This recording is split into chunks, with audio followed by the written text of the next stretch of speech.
ایک دن جب وہ بکریاں چرا رہا تھا تو جنگل میں آگ لگ گئی۔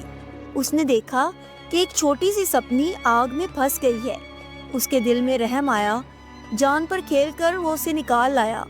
حیرت کی بات ہے کہ اس سپنی نے انسانوں کی طرح بات کی۔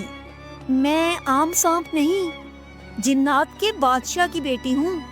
تم نے میری جان بچائی ہے، بدلہ ضرور دوں گی۔ وہ اسے اپنے باپ کے محل لے گئی۔ بادشاہ جنات نے کہا، ہم تمہیں مال نہیں دے سکتے مگر ایک نایاب علم دیتے ہیں۔ آج سے تم جانوروں کی زبان سمجھ سکو گے، مگر شرط یہ ہے کہ یہ راز کسی کو نہ بتانا، ورنہ تمہاری موت یقینی ہے۔ پھر اس نے عبداللہ کے کانوں میں پھونک ماری اور سب منظر سے غائب ہو گیا۔ عبداللہ پلک جھپکتے ہی اپنی بکریوں کے پاس پہنچ گیا۔ واپسی میں وہ ایک جھیل کے پاس سے گزرا جہاں اس نے دیکھا کہ دو مچھلیاں کھیل رہی تھیں۔ وہ ایک دوسرے سے باتیں کر رہی تھیں اور ایک دوسرے کو کسی پرانے صندوق کے بارے میں کہہ رہی تھیں کہ جس میں ہیرے جواہرات تھے۔